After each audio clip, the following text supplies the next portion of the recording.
Hello, you're either viewing us on the Dreamteam Guru blog, you've either found us through AFL feeds, or you might have found our YouTube channel. I am the Dreamteam Guru and this is the Dreamteam Rookie. Or Rookie_Guru if we find you on Twitter. Both of us are on Twitter and we will be playing Dreamteam with you this year. Already there are 4 Guru Leagues opened and 3 of them have obviously filled. It's good to have the Dreamteam community out there, I think, and playing us this year. How excited are you about playing Dreamteam for the first time, Rookie? I reckon I'm probably a 2. Out of what? Out of 2. Out of 2? Yeah, very excited. Very excited. Awesome. Have you tinkered with your team since our last video conversation? No, since our last conversation, I'm just letting them sort of sit. I'm going to revisit it probably next week and see what I'm feeling that's different. Now, Rookie, you know, of course, that price changes only occur up or down after a player has played 3 games. Given that no one's played any games yet and you haven't tinkered with your team in the last 2 weeks, do you feel that your team has either gone up in value or perhaps down, or maybe stayed the same value? Yeah, look, I'm willing to just see what happens in the next couple of weeks. I'm not really sure about the price value. That's probably something I'll look at a little closer to deadline. But I wanted to ask you a question. Sure. Since we haven't got any questions yet from viewers, I'll throw the first question out. Sure. Which is, what's the significance of the NAB Cup happening? Cool. That's a very good question, Rookie. The significance of the NAB Cup for me is to look at the players that are available that are cheap. So, as I kind of alluded to last time, a lot of the expensive picks that you pick are defensive picks because other players have them. So everyone has Brennan Goddard. A lot of people have Dane Swan or Gary Ablett. Most people have like a Lance Franklin or a Dean Cox in the ruck. So picking those players doesn't win you the game because everyone's got them. What wins you Dream Team is having a look at the value picks. So 2 years ago there was a player that came out called Michael Barlow and he was very, very cheap, and each week his numbers went up, and he became one of the most valuable players. That might be a question, but we won't interrupt this question. Yeah, so you look at the NAB Cup to see which players, first of all, look like they belong in the team, because you want players that are going to play. So you want, you don't want players that are on the cusp of selection. You want someone who's in the best 22. You also want players that are going to score points. So it's no good looking like you belong, but being just someone that punches the ball away. You want someone that marks it, kicks it, then goes and tackles the player that they've accidentally kicked it to, gets the ball again and kicks it, and maybe gets a free kick along the way. You want people that get your points, not necessarily... So you want arrogant players, you want players that are going to be selfish ball hogs. You don't want players that are going to do the team thing. So who's the best example of that? Well, on this side of things, before the NAB Cup, for the players we're going to look for, it's hard to say, but I think a really good Dream Team player who I don't actually rate as a footballer is Heath Scotland. He plays for Carlton. No one really rates him as a fantastic player, but Dream Team wise, he's the most expensive defender available this year, and that's because he kicks the ball, he gets the ball, and he marks the ball. But you know, he's not a Chris Judd, he's not a Gary Ablett as far as quality goes. But you're not after quality in Dream Team; you're after Dream Team points. So you'd take him in fantasy, but not in real football. That's right. He wouldn't be in my top 30 players as far as genuine skill, but as far as Dream Team potential goes, yeah, he's in the top 30 players. Got it. Yeah. In fact, in an earlier blog, he made the Dream Team Guru top 50 list, and I've done a blog previously on him. So check out dreamteamguru.blogspot.com if you want to see my comments on Heath Scotland a bit closer. Shall we see about that message? Yeah. Is this one? No, it's the other one.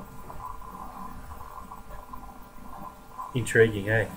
Let's see. Wow. Yeah, that's the one. Okay. Now, a question for Rookie Guru. So this is your first one. Rookie Guru, how did you get into this Dream Team caper? Are you feeling nervous? And this is from Soulshire25. Okay. Well, look, yeah, I'll be honest, I'm feeling a little bit nervous because, I've got a lot riding on this professionally. I am in a couple other leagues with some workmates, and if I do fail miserably, they will let me know every day. So there's a little bit of nerves there. I guess I got into it originally because a couple of friends thought that I didn't know enough about football and that this would be the best way to get me interested in football. And so far it's working. I'm actually a lot more interested in everything that's going on now. Saying that, should we prove your knowledge of football for the folks out there? I don't think that's necessary. Sure, because I could ask you a couple of easy questions if you like. Nah, I don't think you guys want to see that, do you? Okay, sure. Well, for instance, how many teams play in the AFL? Oh, lots. Yeah. Good answer. But let me answer your question with a question. Sure. What do you think's happened over the last couple of weeks that since we blogged last? Yep. That has had any kind of big effect on how the game will be played? Yeah, that's a good question. I think that one of the things that you need to really look at, particularly in the last couple of weeks, are what the websites are saying. So, for instance, it was mentioned today through the Sydney Twitter account that Adam Goods is looking better than he has in years. Adam Goods is actually a really high-scoring player, and which means expensive. But if he's looking the best he has in years, perhaps this is another year to pick him. So little comments like that. Also, when teams say some stuff on their websites like we're going to be using this player differently this year, does that mean they're going to be a more defensive player that's not going to get the ball as much, or does it actually mean they're going to get game time and are going to be used more in the midfield where there's going to be more action, therefore more points? Any picks that you made a couple of weeks ago that you're now reconsidering? The only picks I'm really reconsidering at this stage are the young kids, the players playing their first years.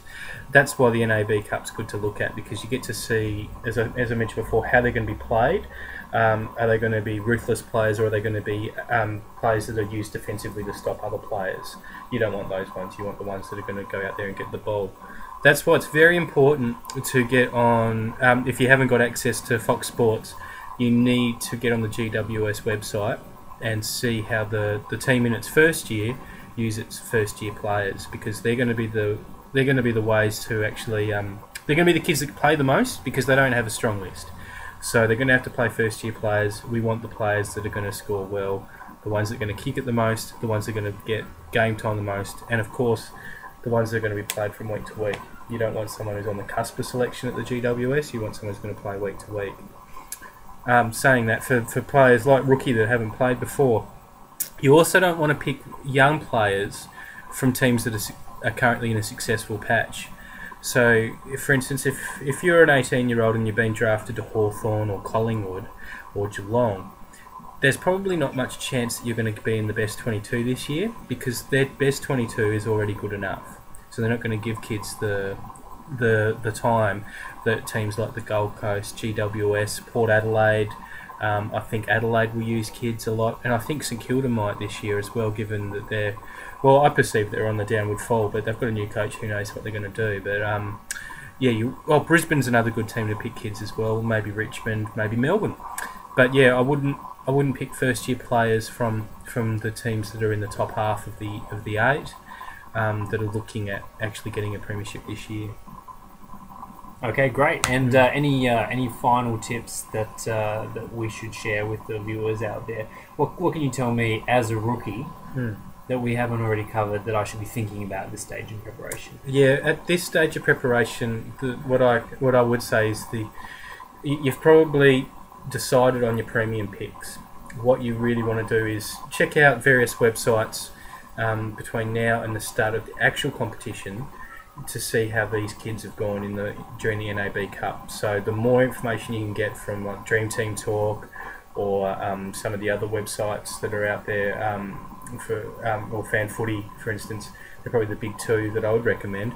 The more information you can get from those regarding the first year players, the stronger your squad's going to look when you tinker with it between now and the start of the season.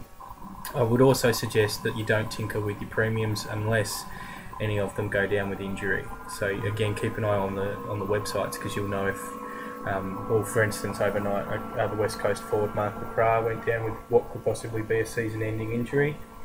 Take him out if you decide. If you got him, you can put him in later if he's fine. Got it. Excellent advice. Thank you. Cool. Well, this is going to conclude this particular episode 2 of at Dreamteam_Guru and at Rookie_Guru's video blog. If you do want to pose us questions in the future, please send us them via Twitter. We'd love to go through them in the future. We'll be doing another episode in the near future. Good luck in Fantasyland. Good luck in real life as well. Thank you. See you next time.